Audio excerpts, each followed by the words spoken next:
Hello and welcome to another episode of Ascension with A Course in Miracles. This is going to be episode number 207, and today is July the 23rd, 2025. Hello, Miss Janie. And we are going to, of course, just continue where we left off last week and last week's episode entitled Wake the Fuck Up. So we're going to continue with that because we really truly need to understand what's at stake here. And yet I say that, but there's really nothing at stake because the souls that we are eternal. Those souls are not going anywhere. Those souls are going to remain with God forevermore.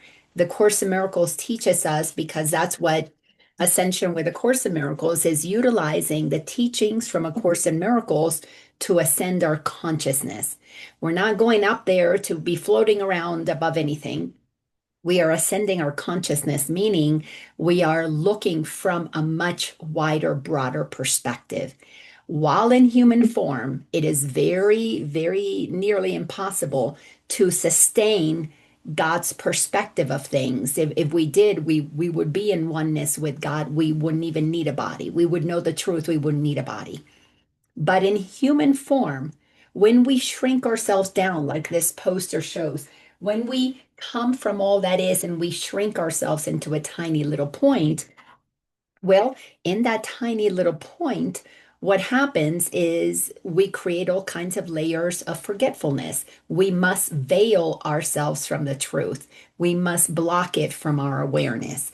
And that is done by choice because we, as a child of God, are choosing to have an experience pretending that we're separate from God.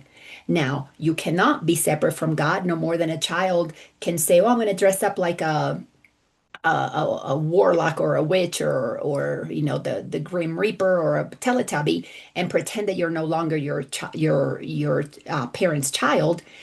You can dress up and pretend you're something other than your parent's child, but you will not cease to be your parent's child. It's not possible. We cannot cease to be the child of God, no matter how much we pretend to be separate from God. But the mind has to be trained into the acceptance of that truth before we realize that truth, before we embody that truth, before we can be in this world and not of it with a consciousness that has been elevated to see more clearly what's going on.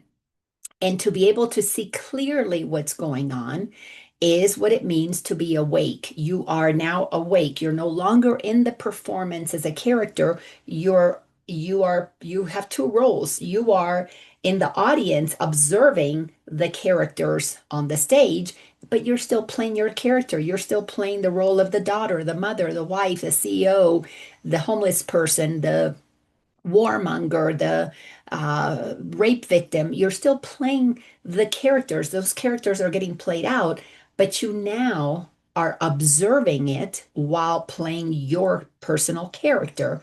This is what allows you to not be reactive, to not take things personally, because now you understand what's going on. No different than an actor who is given a part and they go to the stage where they're filming and they play their role and then they sit in the audience when it's somebody else's turn to play the part. That character doesn't have to take anything that is said to them while they're in the role personally. Let's say in the role they're being belittled or punched or stabbed. They're playing the part. So they're doing both things. They're playing the part and then they come sit and watch the other people when they're being filmed for their part. They're not getting offended that somebody punched them. They're not getting offended that somebody called them names. The actor knows that they're playing a part. And in that part, they're going to be stabbed. Why would they take that personally? They don't. You know, if an actor is going to take that personally, they're going to fire them. They're going to find somebody else who has a more expanded level of consciousness and awareness that it's a part, it's a role, it's a character. Don't take it personally. But as a human, if you have not trained your mind to understand that you're playing a part, Everybody's playing a part. You will be in your immature mindset taking things personally. You'll be easily offended. You'll be easily scared. You'll be easily deceived into gossiping and judging and blaming and lying because the mind is operating in a very immature way.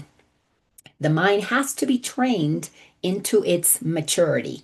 So, Course in Miracles is a course in mind training, training our minds. We have to look at things from a more expanded perspective. Now, people in a spiritual path, I know I did, so I can speak from experience. We think we're a lot further advanced than normally we are. And the way that you can identify if you are more advanced or not is based on your reactions. If you get irritated, that irritation is an invitation. If you're mature, you take the invitation and you look at your ego's motivation and you compare that with what would your soul's motivation be. You would have the ability to have a reaction and then you would observe it and then you would see, my ego is the one who reacted for that. So then you know because you have to get honest. And honesty is a characteristic of one who is mature. You get honest. I was not being consistent in that moment. I reacted. I let the ego get the best of me. I still have work to do. You become honest. But what happens is the ego gets all spiritualized and then it thinks, oh, because I know all this spirituality, when I react, I don't have to look at that. I don't have to really acknowledge it. But what is happening right now, because we're in the midst of the final years of the window, we've had a long, big window that started during the harmonic conversions in 1987. We've had, what is that, 30, 40 years window from 87 to 97 is 10 to help me with math, to 2007 to 30, close to 30, over 30 years is a big window. We've had a big window. That's why so many people in the last 30, 40 years, and this window is going to come to a close around 2030, 2032. And what the window is, it's not like it's a missed opportunity. You can't ever wake up again. You will be able to wake up again. The window was a time of acceleration. It was a time where more people were it's like you were popping awake going, oh, wait a second. There's got to be more to life than this. In that window, many of us, millions upon millions of people began to wake up. That's why the industry for spirituality boomed. That's why places, companies like Hay House exploded. That's why you began to see channeling take off, where there was a handful, and then there was a couple dozen, and then there were maybe 100. Now there's thousands of people channeling because we as a collective wanted to wake up. We knew that we were going to incarnate in a timeline where awakening was going to be accelerated. The process to wake up was being facilitated because of all of the light that we're receiving. Not only is the sun, the central sun, providing an incredible amount of light. And what is light? We're made of light. What is light? Light is intelligence. That's all that light is. It's information. All the knowledge of all that is in the light. And when that light expresses itself as you and I, then we can see these separate bodies. But what we are made of is intelligence, is knowledge, is information. That's all that light is information. So that light that we were receiving from the central sun prior to this window was, wonderful light. It emitted the information that was needed to make the plants grow, to create the processes by which humanity experiences not only the growing of the plants and the things that we need, but we need light to live. So when we're eating a plant, when we're eating something that has been bathed with light, we're taking in information, we're nourishing ourselves. The whole reason that there has been a doubling down in poisoning humanity and keeping humanity dumb is because those who understand what's happening whose hearts are not open. Clearly, their hearts cannot be open, but they have an understanding of how to control humanity by controlling their minds and making them think that they're less than who they are. That's why do you think they scare us from being in the sun and have us put all that sunscreen, cover up, our skin with sunscreen? It's not because it's to prevent any illness. It's to prevent your absorption of the light, of the information, of the knowledge that keeps you, healthy. We didn't have sunscreen for the last 2, 3, 4,000 years, and we didn't have cancer. When you start linking things together, you begin to realize when did cancer start? When did these things start? Well, they started when there was a tampering with the things that actually have us be healthy. So the mind has to be trained into remembering, but it cannot remember without it being first. You got to start becoming open-minded. You've got to start getting curious. There's got to be another way. You've got to move out of trying to control everything with what you know to going, well, maybe I don't know it all. Then curiosity begins. Then you begin to do the research that you are moved to do to find the information that is necessary for that stage of your journey in the window. Well, actually, for that stage of your journey in anything, but the window is an acceleration, more teachers, be it channeled, be it, we got the Course in Miracles at the before the harmonic convergence. So we would have those tools edited and ready to go for those who were going to begin to wake up. A lot of them were the tail end of the baby boomers. And then the next generation, I can't remember the names, all the labels, but the next generation, I think it was X, or maybe I can't remember. So those who began to wake up that were, let's say like me, in our 40s, 30s and 40s in the around the harmonic convergence, actually I was in my late 20s around that time. Um, we were being primed, we were being prepared. So my life, things were happening in my life that were moving me towards when my awakening began, which was in 2002. My mom's passing activated for me that deep fear and worry about hell, and that propelled me to question. And everybody had their point because the script is written. Course in Miracles is really clear. The script is written. We are today, when we understand the course, we are literally looking back at all of the ways that brought us here to accept that everything that happened was a contract. When before we incarnate, we have soul contracts. We're going to be born in the families and the circumstances that are going to bring us down to the level of consciousness we need to go to activate our awakening. For some are not going to wake up. They don't want to wake up at a soul level. They don't want to wake up. This is a thrilling ride. Just as when we go to an amusement park, I don't get on scary roller coasters. I don't like feeling my stomach move up to my throat. That's not exciting to me. But for some people it is. So the people who want to remain asleep, they will do everything within their power to avoid in any spiritual information, any questioning of anything, even if it's not spiritual. They don't want to know about what's going on in politics. They don't really want to know about what's going on in the education system. They don't want to know that their religion lied to them, and leave them alone. They don't want to be woken up. Don't poke the bear. So we have to understand that every single one of us is on a journey. Hello, Miss Susie. Every single one of us is on a trajectory for a script that has already been written. If you don't understand that, you can't make peace with where you are. If you are not in acceptance of what has happened to bring you to where you are not, your mind has not been trained to accept that the script is written. And, if you're in the middle of suffering, if you're in the middle of serious abuse, if you're and all abuse is serious, if you're in the middle of war-torn area, you're not thinking, oh yeah, I wrote this script for myself. We have to be logical here. If you believe that the outside is real, you are not thinking, and it's scary, you're not thinking you created it.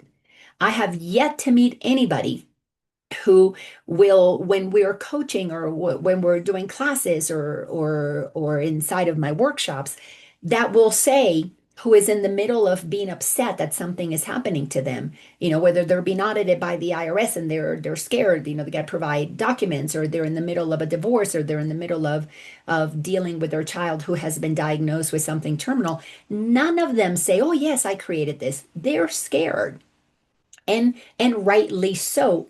Under those circumstances, they believe that they are the character. They believe that what is happening to them. It is not until we get some perspective where we begin to see and look at the past, and we begin to see, where did this start? Where did these things begin? And we can see that the things that caused their pain and suffering had a beginning point, and we, before that beginning point, were there as happy little children, most as happy little children. Now, not all children have a happy childhood. I get that.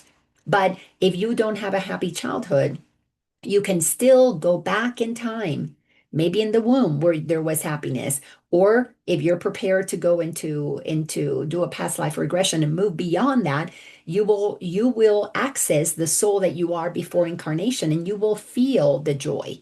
So what this work is, what waking up is all about, is finding the timeline within this lifetime, and most will find it in this timeline, in this lifetime, where there was the times of pain and suffering based on our conditioning, but there was a before that, even if it's a short window, where you were happy, where you felt as God created you, where you felt your innocence, where you felt your joy, where you felt, you were honest, you would say whatever was on your mind. There was a time. We need to go back to that time so that then we can see the period of time where the conditioning kicked in, so that, like a good actor, we can look at the role that we played and we recognize, oh, okay, this is the part who I am as an actor before I take on the role. And then this is the role that I play. And when we prepare our minds to do this kind of work, it really is like being a psychological detective. You're looking at what affected your psychology. You're looking at all of the ways that your mind was trained based on the experiences that you had. If the ego is the one that is getting strengthened, the ego is taking everything personally. Mommy doesn't like me because she didn't give me that extra slice of pie. Daddy doesn't love me because, he told me to move out of the room. He's trying to read the paper and I'm being too loud. The child takes what others do, the immature child, as rejection. That's the ego. Unless, of course, you're one of the newer children born during the harmonic convergence and up until now and into the future, those children come in. You don't give me the cookie, I don't care. This has nothing to do with me. Internally, they're not taking it personally. And those children are hard to control by their parents because they have a very good sense of self, because they came in with that as their script. I am going to come in very confident. And if I've got parents who are conscious, they're going to understand that. They're going to encourage my confidence. If I come into parents who are unconscious, those parents are not going to like it. They're going to they're going to think I'm a troublemaker. I'm not paying attention. I'm asking too many questions. I'm not falling in line. And then those parents will do whatever they can to break that spirit. Some of them will.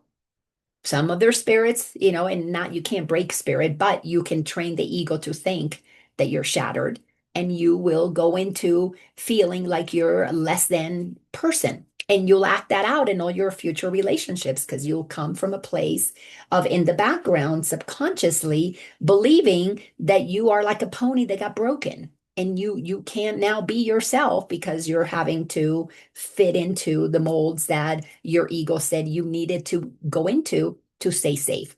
And you begin to play out those roles. Or you do the opposite and say, you know what, you're not going to box me in. And then what do those kids do that don't want to be boxed in? They're the rebellious ones. They go into the goth look and they tattoo themselves, or they become the bad boys, the bad girls, and they move down the path of maybe over sexualizing or drugging. They're going to find a way to express themselves if at home they are not accepted for who they are. And as a parent, I can tell you, I did my part in trying to box my children in because I needed them to fit the image that I had. Because when you get pregnant and you have a baby, you have an idea of what that family is going to look like. And you know who you are, you think you know, and then you mold your children to make you look good. And if they don't make you look good, you will do everything you can to put them in their place. And if you can't control them, they'll do everything they can to make you look bad. I mean, it's classic, absolutely classic psychology. You either do the same or the opposite of what your parents want. So we have to understand that the script is written. We need to look at our parts, that we're playing within that script. And as we look at those things, the course teaches us to look at it. What was your ego saying? What is the Holy Spirit in you saying? What is a loving thing that you're doing? Because you're aligned with God, you remember to a certain extent the truth of who you are. Or what were you doing when you forgot your truth? Then you are reacting. You are behaving in a certain way to survive, because that's what the ego is all about. I got to survive this crazy world, and I got to control this world. I've got to do something to have my way. So, and that's a path that everybody takes when you incarnate. To what degree you fall in down into the lower dimensions of the ego is decided before you come in. You decide how low you will go. So you pick the parents, the worst of the parents are the ones who are going to give you an opportunity to pop out sooner. The worst situations, the scariest of situations, uh, give us the opportunity to question things faster. Or they don't. Or we use those situations, we come into bad situations to say, I can never get out of this. And while you are believing that something outside of you is controlling you and you have that victim mindset, then you will remain in that deeper parts of the egoic density. You will feel powerless. And that's why when you look at the charts, when you look at the levels of consciousness, powerlessness is as low as you can go. But here's the crazy thing. This is why the ego is insane, because it convinces you you have no power because you are powerless.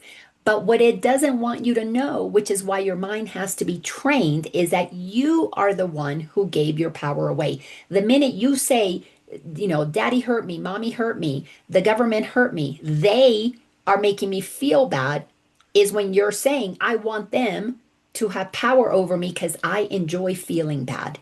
Now, you'll never say that while you're in the middle of it. These are the honest statements that only are said. It's only possible to say these things when you have gained enough perspective on the journey. And to be honest, to reach a level of honesty, like it is stated as one of the characteristics of a teacher of God, you have to have been very consistent in your ability to recognize that every reaction is you're letting your ego run the show. You're playing the character and you don't want to change. When you can say that, if I reacted, it's because I wanted to have that experience. Now you're being honest enough to say, I don't want to react anymore. It doesn't feel good to react. I like the peace. I like the joy that I feel knowing that this is all made up. Until you have enough spiritual maturity, so you have seen over and over and over again all of the ways that you react, and then you go, I'm tired of that. I'm tired of my spouse comes home and I jump in fear. I'm tired of doing that. Next time the spouse comes in, instead of jumping, or the parent or the boss or whatever, it doesn't matter. All the characters are basically all playing two parts, victims and bullies. So if you're playing the role of victim, then as the ego, when that bully walks in, you're going to jump. If you're beginning to wake up, you're going to say, you know what? I'm tired of being scared. I'm tired of that feeling. When you begin to say, I'm tired of that feeling, then what else do you want? That's when curiosity kicks in. Well, what do I want? I want to feel valued. I want to feel like I can sit here and not have to jump. I don't want to feel fear. So how do you not feel fear? Well, you got to go through a process of discovering how did you get fearful in the first place? Again, because you got to connect with the place where there was no fear so that you can see where the fear started. So you can see how your psychology began to change to adjust to what you thought was scary. And most of us, especially my age group, I'm 63, my age group and older, of course, have a really tough time admitting that there is anything holy about them, anything whole about them, perfect about them, because they have so many decades of telling the same story, talking about the past, rehashing it, reliving it. It's like they carry it like a sack of weights around, with them. So they're constantly living in that old story. It's very difficult to gain a different perspective when you keep telling the same story. So you've got to move to this side, look at it and go, oh, I see the trajectory. But who am I today? That is where curiosity happens in the now. You begin to question, okay, I want to look at this differently. And there's no way to question the past without feeling what you felt in those experiences that you suppressed.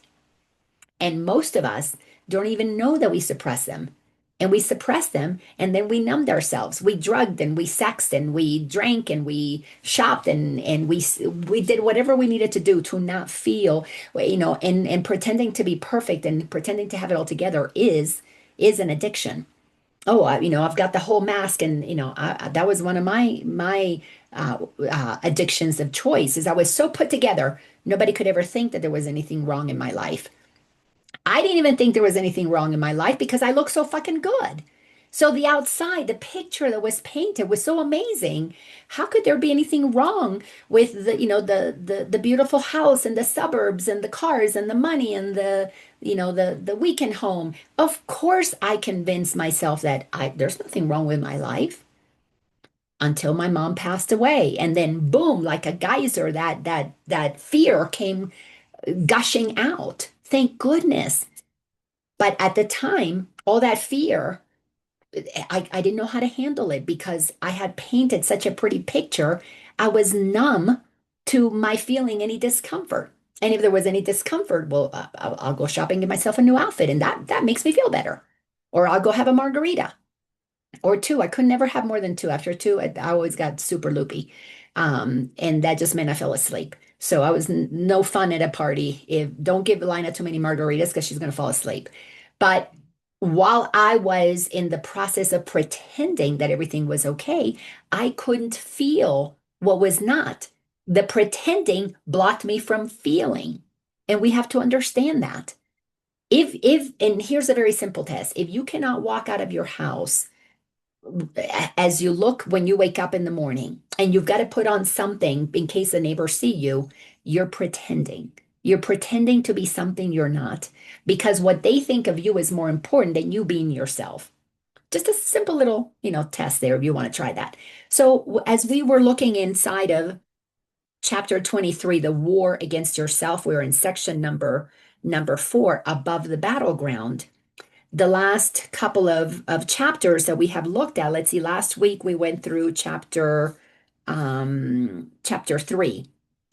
The essence of above the battleground is to recognize that attacking, the war, attacking, defending, protecting, that is all a game of the ego. Those are the roles the egos play. The victim and the bully need somebody to play that game with. What this is telling us is that we need to recognize that connecting with God, knowing who God is, what God is the only place of safety. God remains the only place of safety. In him is no attack. This is in paragraph 1. So we must understand that the truth of God is the only place we're ever going to find safety. The lies of the ego, which are, I need to protect myself because somebody's attacking me, or I'm justified in attacking them because if I don't attack them, they'll attack me. All of those stories that we have been conditioned to believe in, we must face because that is the script that was written to give us the life experiences that we have gained to help us recognize, do we want to wake up or not? If we're enjoying being the bully, if we think that by having the money or the status or the whatever, the control, if we're liking it, why are we going to give that up? Nobody's going to give up what they're enjoying, even if they don't know at a deep level, at a conscious level, that that is all made up and that nothing has real value. If they're enjoying it, nobody's going to wake up. And if they're a victim and they are needing to be right about their victimization, they're enjoying being a victim. You can't convince a victim that there is another way of looking at things if they don't want to look at that. So you need to make sure that you understand that in your own journey, when you were playing the roles of victim and bully, there was no way anybody was going to convince you that there was another path until you were ready. And all of us have the moment, we have the thing.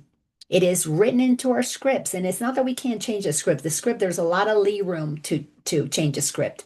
Um, the father of my children, he wrote screenplays, and I know that many screenplays were final, and there were people who, I think there one of his screenplays, Hollywood, some producer was shopping, looking at it, and it's common in the industry that you sell them the screenplay and they like your story, but then they edit some things out of it. They'll make some changes when they go to filming, maybe to fit the character, fit the actor who's going to play that part. That may be a better way for their talents to be expressed. So they'll tweak the script, but they buy the general essence of the story. That's what's happened to all of us. There's a script that is written, there's a general essence to the story, but we tweak it as we go. So you may want to, in your script, you may have put that you're going to wake up in your 20s, but it doesn't say specifically maybe what it is.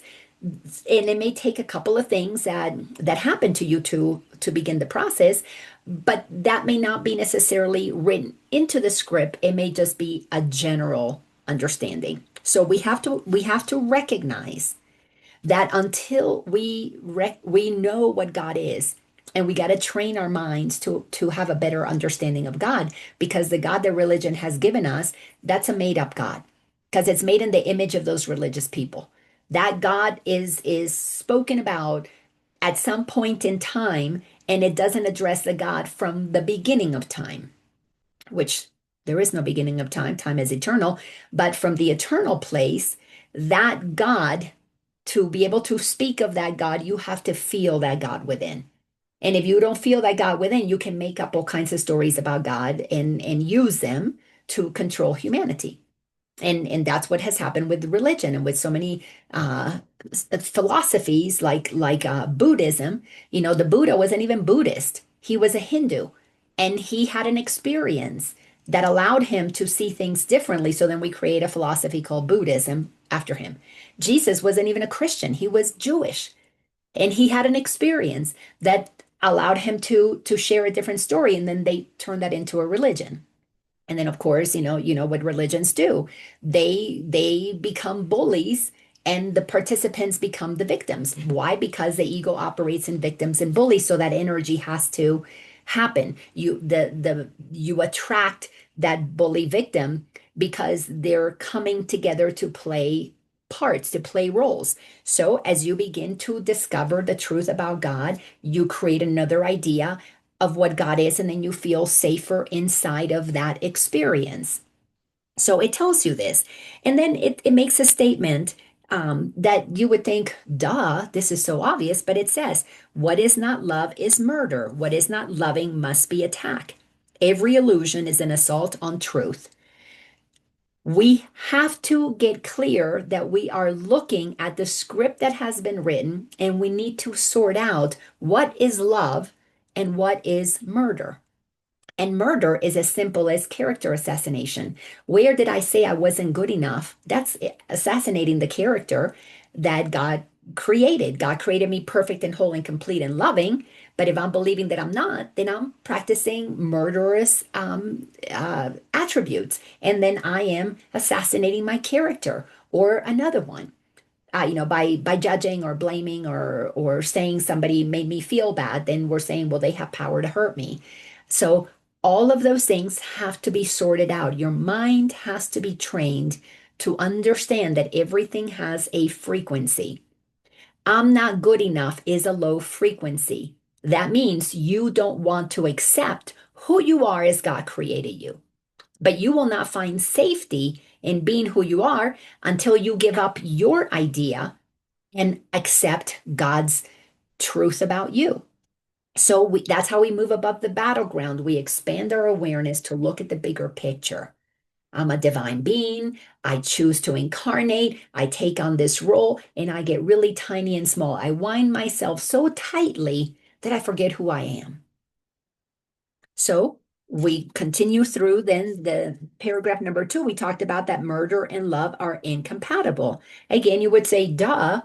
Well, the people who say duh are the people who have a very general understanding that you don't hurt, you don't murder the people that you love, but they're thinking of murder as in stabbing them and they bleed to death and they die or cut their throat or whatever and then they're dead. That's not really what this is. The attack is any kind of attack on the essence of who they are as God created them. To murder is no different whether you do it physically or emotionally, mentally, it doesn't matter. It's all the same. It's all the same. You have to understand that when the mind thinks anything ill of anyone, it is murder. You are committing a murder because we are so used to murder having bodies and body bags and blood, we don't associate that with gossiping and lying and putting other people down. But we have to. If you want to train your mind properly, you have to look at it based on frequency. Frequency is love. I accept everybody where they're at. The ego says, well, murder has to have a body and death. That's really bad. But if I lie, that's not that bad. Well, anything that denies the truth of who you are as God created you is low frequency. And until you accept that, you cannot be honest about where you are on the journey.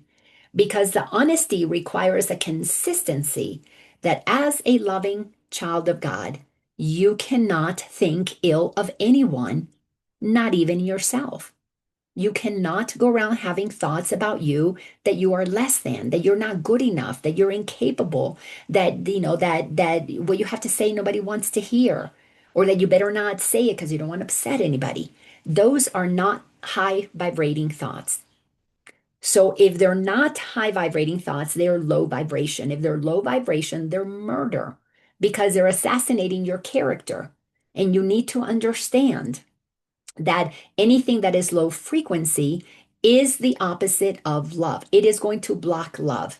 If you want to wake up, you must raise your vibration to the vibration of love, meaning you got to love everybody. And if they stab you or crucify you or do whatever they do to you, the love in your heart is what determines your vibration. Not that you're a victim and look at what they did to you and their low vibration and you're a victim, so therefore you're not down there that low. It is the same frequency. It is the same frequency because you those two need to come together to have those experiences. And you don't bring high frequency and low frequency and create a middle ground. That's not possible. It's not possible. It's oil and water. They do not mix. So anything that is of a low vibration requires that you think in opposition to God. And God only thinks in loving ways because God loves all that it created because it's in everything it created. And it gives free will to all of it to play whatever role it wants to play. So then in paragraph number 3 last week, we looked at how creation is the means for God's extension. Until you remember the truth of who you are, you cannot extend the kingdom. Creation happens through extension. You must give that love. You must give that creativity that is flowing in you. That's why you cannot assassinate your character by saying, well, I shouldn't show them my painting because I'm not that good of a painter. Or I better keep my mouth shut because I have an opinion about that, but I better keep my mouth shut because they might think I'm crazy. That's character assassination because you're deciding you're not worthy of sharing your ideas. And we've been trained into believing that it is okay to withhold the best part of us. So we have to learn that creation is the means of God's extension. How does God, the God of love, get known throughout the world? We have to extend the love that God is by becoming the examples we want to see in the world. We have to become the loving beings that are not going to take things personal, that know that we're eternal. So we are not going to sit and judge the people who may want to murder us. And if they do that, like Jesus showed us, they're murdering the body, not the essence that you are.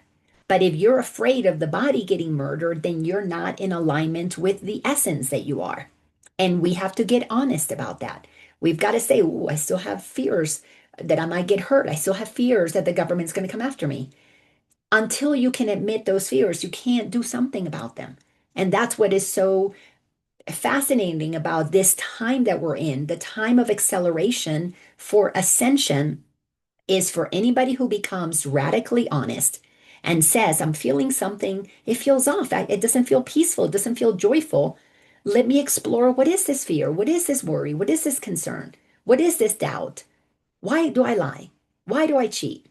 If you're not willing to get honest about that and begin to look at the genesis of that, you are not taking advantage of this window that is infusing us with light, infusing us with knowledge, that is activating within the cells of our bodies to remember things, um, to go to the right class at the right time and meet the right teacher and open up the right YouTube and go to the bookstore and have a book fall practically off the shelf, as it happened to me one time. And it was the book that I needed to read. And it was so funny. I walked into Phoenix and Dragon. I went and I had a session with where a channel, a psychic. I think it was psychic at the time, is what they called it. And she was telling me that I was going to be having an encounter with Jesus. Jesus was trying to contact me. I walked out of that room a little rattled because why does Jesus want to contact me? And I walked past a bookcase. Somebody was coming with I think they had like big shell, or not a shelf, a cart or something, lots of things on it. And I moved and I bumped one case of books and a book fell out. It was about Jesus. And I was like, oh my gosh, you're really watching me. I was like, oh, yeah, yeah. Anyhow, that was one of the starts of me realizing that I was being supported on this journey. And that book was exactly what I needed to read. I took it home. I couldn't stop reading it. And it was like, oh my gosh, the God, that Jesus that I knew about wasn't the real Jesus. It wasn't the real God. That helped me begin to undo all of the old conditionings that I had. So we got to get open, very open-minded, to accept that we are in a time of acceleration. Now, what's going to happen after that time of acceleration? Everything goes back to normal, meaning it's going to take a lot longer to work through what is going on, because during that window, those who want to wake up are going to have the opportunities to wake up. If they don't take them, it's because they don't want them. And then God is going to recognize, okay, free will again. I provided you the time of acceleration. If you don't want to wake up, then you don't want to wake up. And what is happening is the timelines are bifurcating. There is a timeline, meaning, and when I do it this way, only for the purpose of the example is a little easier. So if you're on a road that is going to fork for a while, you know the fork is coming, you know the fork is coming. And for a little while, you can be on one side of the fork and you can see the other side of the road. You can see the highway splitting, and for a little while, it seems like it's right there next to you. But then those roads go into different paths, and you can't see that other road anymore. That's what's going to happen to us in the next couple, I'm going to say, decades, 100 years. There are going to be people living on this planet in that victim bully mentality. They're barely going to notice those who are operating from higher frequencies. Those in higher frequencies are going to be so busy extending creation. They're going to be so busy because they don't have fears, they don't have worries, they don't have concerns, they're not trying to impress anybody. They're already doing that. There are people building new financial systems. They're building ways of doing medicine that incorporates shamanic medicine that incorporates things that have been around for a very long time, but that appear new, they're so busy creating the new stuff, they're not messing with the people who are trying to, bring down the bad ones or jail them or take revenge. Those are totally opposite frequencies. Soon you're not even going to have any of what is low frequency in your high vibing frequency, nor will you, if you choose to continue to be in fear and judgment and worry and doubt, you're not going to be exposed to those people who are operating at a level of certainty, of clarity, of co-creation, because you're not open to that with your doubts and your fears and your worries. You won't want to hear anything that could be safe and effective that is not done by the medical world that maybe you support. So those roads are about to split in a very drastic way, and that's going to come at the end of this timeline. But what we're about to experience is the parting of the ways. We have some big events coming to wake up humanity, some big events to shock humanity out of their allegiance to one party or another. Until you have no party allegiance and you truly stand with God and you stand above the battleground and you can see what is helpful, but not because you believe only in that side and you hate the other side. If you're still judging the other candidates, if you're still judging the people who, maybe took the shot and you didn't, you are not awake. And we have to understand that. We have to get honest and admit that. And here's why. In paragraph number 4, the lovely light of your relationship is like the love of God. When you have a relationship with anybody where the true unconditional love is there, that is the love of God. It cannot yet assume the holy function God gave his son, for your forgiveness of your brother is not complete as yet. And so it cannot be extended to all creation. Key, all creation. If you are with someone and you like that person, but you still have a resentment around them, that lovely light in that relationship, which is the love of God, it cannot come out. Why? Because there's a lack of forgiveness. Your forgiveness is not complete as yet. And so it cannot extend to all creation. Your light is not emanating to facilitate the acceleration because you're still withholding at some level love from somebody. And one of the things that is easy to discover is the people we don't love. We can tell who we're mad at, who we're angry at, who we think we're justified in resenting. But the love of self is just as important, because if you don't fully love yourself, you tolerate fears. If you love yourself, you don't tolerate low vibrating thoughts in your mind. You get to the point that you love yourself too much to want to hurt yourself, to want to feel bad, to want to hold insecurities and worries and fears and concerns. When you fully love yourself as God loves you, you then trust that God is taking care of you, that what you need is going to be provided. This is why we have to learn to live in the now, because we have been conditioned to think about the future. Well, you're going to retire in 40 years. You got to start thinking about your future. You got to plan that future. You got to have your 5-year goals, your 10-year goals, your 40-year goals. You got to have all those goals. You got to have your financial projections. And if you don't meet them, well, too bad, so sad. That's the mentality that we have grown up with. That is so not loving. And it's so about every man for themselves. To be part of oneness, we care about each other. And those who are worried, am I going to have enough to retire with? Am I going to be okay? That's the ego's messing with you.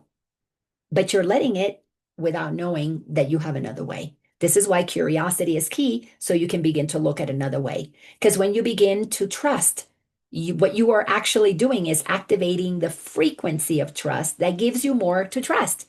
And when you begin to trust what you first didn't trust, then you begin to see, oh, it's working out. And when then that works out, more works out, because you now enter into that road where that is expected. But you can't get to that road and expect things to always be there as you need them, and that's what abundance is. I have what I need when I need it. You will move down this path of limitation. That's what this is right here. Lack and limitation and judgment. All of that is ego thinking. If you're not honest about the thoughts that you have, you are not ready to awaken. You don't want to awaken because the first thing that happens when you are prepared to awaken is you question everything that you believe. You're like, oh, I just had a fear thought. Well, why do I have that fear thought? Write it down. I'm afraid that I don't have enough money. I'm afraid that I'm not going to find a lover. I'm afraid that I may lose my house. I'm afraid that I may get sick.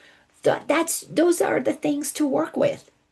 But most people don't want to write them down because they don't want to see the thoughts that they have. Because it's easy to discount the thought because, they get distracted. I've got to go cooking. I got to go to the grocery store. I got to, pick out an outfit. So you get distracted, but those thoughts are there. They're there and they're operating in that subconscious mind, and they are not going to go away. They're not going to go away because you don't want them to go away. You don't want to look at them and let them go away. And that's what's so important about understanding what's going on here.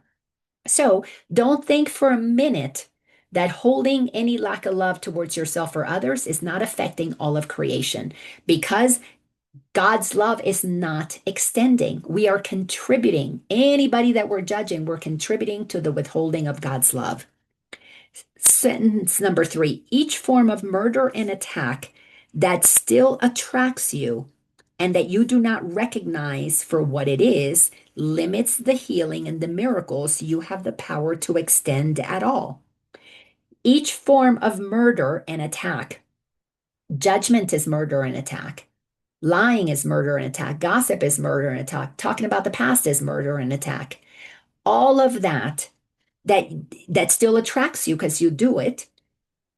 You do not recognize it for what it is. You don't think it's hurting you, but it's binding you to a path that you may say you don't want, but it's a path you're going on because you're not emptying out the density of the weight that they carry. So you're going gravitationally, you're being pulled in that direction. But you are not being pulled against your will. You're being pulled because you're not using your will to see what holds you back. Does that make sense? You have to take an inventory of what you are thinking. And most people are too afraid to see their attack thoughts. I know I was. I know all the clients that I've worked with, that I've coached.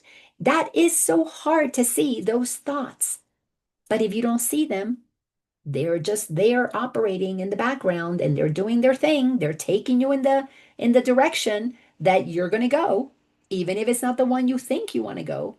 But that's what you are saying yes to, because there's an unwillingness to be courageous enough to face that the only way that you can operate in the 3D world, if you are not aligned with God, the only way you can operate is aligned with ego, aligned with lies. But it takes so much courage to admit what a liar we are. But that's where liberation comes in. That's if you think a bad thought about yourself, you're attacking yourself. That you're lying to yourself. I'm not good enough. That's a lie. You're as perfect as you can possibly be. And to hold that thought is to agree with going in the direction of remaining in the lower frequency. And that's going to be a world of its own. There is going to be a world of bullies and victims, but it's going to be a sophisticated world of bullies and victims because most of it's going to be AI generated, AI controlled. It's going to be like the Hunger Games. That is a choice. Heaven on earth is also a choice, but only for the courageous ones who are willing to drop the baggage of the ego. You cannot have freedom to express the truth if you don't know the truth and don't live by the truth. So it goes on to say, and in that sentence number 3, it says, you're withholding because you're limiting the healing and the miracles that you cannot extend to all. And everything that is done when you know the truth of who you are is always for the greater good of all, because you know that what you do for you, you do for all. Sentence 4, yet does the Holy Spirit understand how to increase your little gifts and make them mighty. Just because you read spirituality or we say we're spiritual or we're nice to two or three people, those are little gifts. Those are little gifts, but they can be increased if we're willing to look at the people, at the situations, at ourselves where we don't like ourselves. Those attacks we can give to the Holy Spirit and say, Holy Spirit, help me see this differently. I am ready to do things differently. I don't know what anything is for. I don't want to keep trying to be right. I want to be happy. And you will get the guidance. The book is going to fall off the shelf. And you're going to get exactly what you need to help you move in the direction that you say you want, but not without doing the work. Sentence 5. Also, he understands the Holy Spirit. He understands how your relationship is raised above the battleground. In it, no more. You will get the guidance about how to stop judging. You will be able to go above the battleground and you'll see things for what they are. You'll be able to see, oh, there's my judgment. Oh, there's me holding on to the past. Oh, there's me, attacking that other politician. When you can go above the battleground, if you are sincere and tell the Holy Spirit, I don't want to judge anymore. I don't want anything that activates fear. Please help me see it. It will come into your awareness. We have classes, that we do in the academy, and somebody will say something, and all of a sudden you see something about you. That's the Holy Spirit inspiring you to be in a class, in a group, and somebody else is going to say something that you go, wow, that's a mirror reflection of me. So you don't necessarily have to say it, but be willing to hear it from somebody else. You will see that we're all made of the same thing. We all have the same fears. We all, because it's universal. Victim or bully, that's it. That's it. So then he goes on to say, sentence number 6, this is your part. They're telling you right here what you need to do. Right here, write this, circle this. This is your part. To realize, meaning to accept, that murder in any form is not your will. Your soul doesn't want to hurt anybody. That's why we have guilt and shame. We feel bad that we did something that was against our soul. So if you have guilt and shame about something, it's your soul talking to you. But if you stay in the guilt and the shame, then the ego is attacking you for having done that bad thing. You've got to recognize that you have to forgive yourself. You know what? I did that at 7. I did that at 12. I did that at 43. I am not going to continue to judge myself for it. Did I learn from it? It was a classroom that God would have me be in. Did I learn from it? Am I prepared to forgive myself? I did the best that I could with what I had. Ego was running my life, so of course I did that. I cheated. I had an affair. I lied on, I cheated on my taxes. I stole the pen from the bank. If you can just admit the things that you did and realize, well, I was in a world that everybody did that, and you forgive yourself, now you're ready for what comes next. But this is your part to realize that murder in any form is not your will. Your soul doesn't want you beating yourself up. The overlooking of the battleground is now your purpose. You must. There is no way to move out of this stage if we don't do this, is to admit any low vibrating thought, any judgment, any fear, any worry, any doubt, any concern, any desire for revenge. That is the battleground of the ego. That's where the bullies and victims come to play. You must begin to overlook the battleground, move up from the battleground, begin to look at it as the person is watching the play. These are characters. The one that bullied you, they played a part. Are you going to continue to be their victim, or are you now willing to realize that you have a desire to be free of that? But you cannot be free if you say they hurt you, because then you're giving them power to hold you in that position. You have to say, they can't hurt me anymore. I'm not accepting that there's something wrong with me. I'm not accepting that I'm damaged. I am not accepting that they have power over me because I'm not giving it to them. This is a level of radical honesty that requires that you really understand the choice that you're making here. You are choosing to move into a dimension of liberation, but that's only available to the honest people. You must be radically honest and be willing to acknowledge that any thought that is unloving is not your will. So, what makes you judge? Because you're letting the ego say, well, I need to be right. So you're doing your ego's will. Those are the only two choices: to do your ego's will or to do God's will. Liberation comes from doing God's will, and God wills you be free. God wills you know the truth that you are love. That's all that you actually have to give. But you withhold it when you decide, well, they hurt me. So now you withhold that love. It cannot extend creation. It is not for the greater good of all. You hurt yourself. We hurt ourselves and don't even know it. And two, that's why you can be all spiritual all you want and justify your judgments of the people who didn't take the vaccine, or justify your judgment of your political side versus another side, and justify that you are better because you don't eat meat and you don't hurt animals. And yet you're judging everybody else who does.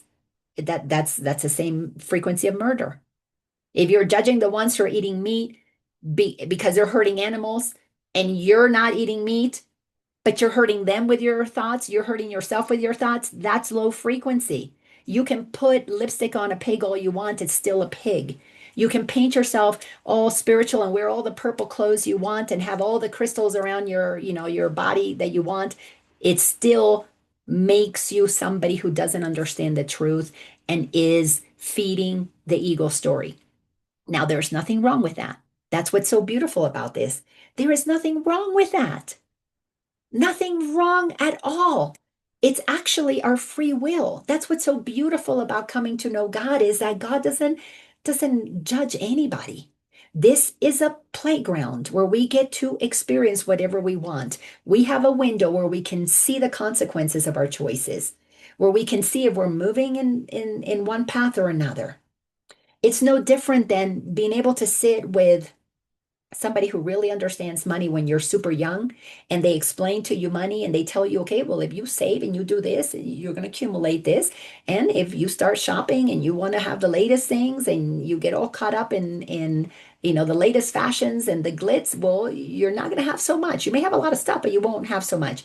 And if you have somebody who can show that to you really honestly without any attachment, and you can see what your choices will create, well, wouldn't that be wonderful?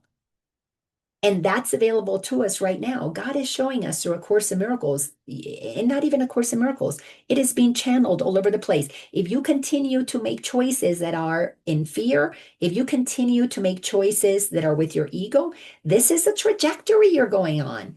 If you make choices to forgive, to align with truth, to operate in high frequency, this is what you're going to have.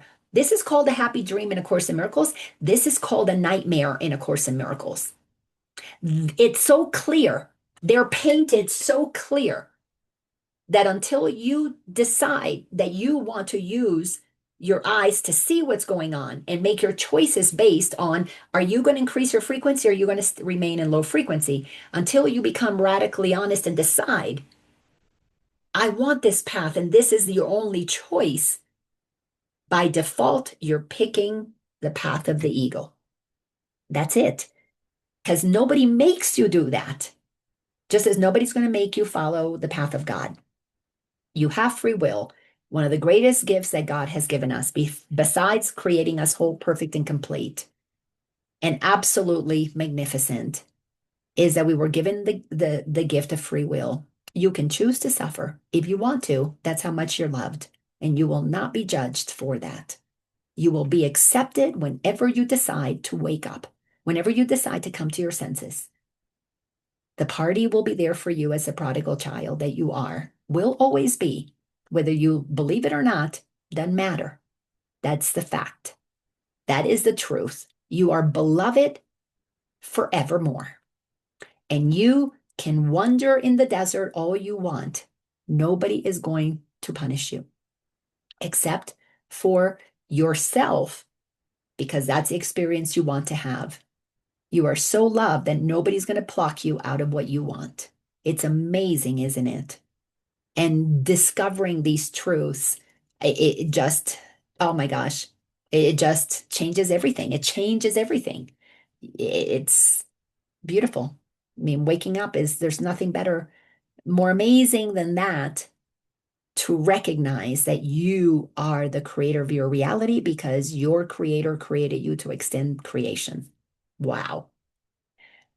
All right. Does anybody have anything you want to share? And we'll be complete with this transmission. I got to go back and listen to this one. This was, kept hearing things. It was like, note to self, note to self, note to self, but I couldn't be writing notes and transmitting at the same time. So, anybody have anything to share? I loved it from last night when we talked about the last miracle, the number 50. That's what it kept, ringing to me as we kept talking about this, as you kept saying the miracle compares what you will have made with creation, accepting what is in accord is true and rejecting what is out of accord is false. It's almost everything that you were saying just now as I was listening. And then, it's that choice, miracle number 50, I wrote on here and went back and looked at it, my thoughts. And I love that how you emphasized over and over again that even to myself, Mhm. even attacking myself, because so long of our lives, like you said, the people at our age group have been taught almost like that was a humble thing to, Yeah. to belittle yourself, to put yourself down was like, oh, no, I'm not good enough, and really that's just that pride. And it's worse to recognize that in the beginning. Of course, I'm easier at it now, but in the beginning, it was hard to really choose that because I felt negligent that I was really giving myself the easy way out. Yeah. Yeah. Yes. And That that's a ego. conditioning. That great point. It is a conditioning that we cannot be good. We cannot be perfect. We cannot be lovable. So there's got to be something wrong with us. But thank you for bringing that up, because yes, that is one of the miracles, is to choose, to have the awareness to choose the paths that we're on. And one of the things, it used to hurt my heart when I would see so many spiritual people just walking down that path where they think they're all spiritual, but they're not, because of all the judgments that they continue to do. And I would be in these chat groups, and it was like, oh my gosh, they're justifying being mad at other people, being angry from the top down, and the top, I mean, from the ministers down, that fear was justifiable. And I was like, wow, wow, which was an important part of my journey, because that's when I had to say, okay, Lina, you continue to call yourself spiritual. And I had to let go of that label too, because I don't box myself in. All I am is, I'm one with God. That's if I'm anything, that's all I am. But these labels, my goodness, whew, we got to get through these labels. We got to move beyond anything that blocks the truth of who we are as God created us, not as the ego is pretending for us to be. Thank you all so much for being Can here. we still be hippies? Can we still be hippies? Is that okay?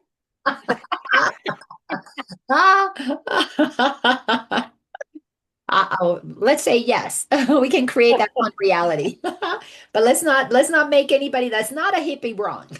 Yeah, right. Yeah. No, people sometimes say, you just a spiritual hippie. And I'm like, yes, thank you. Yeah.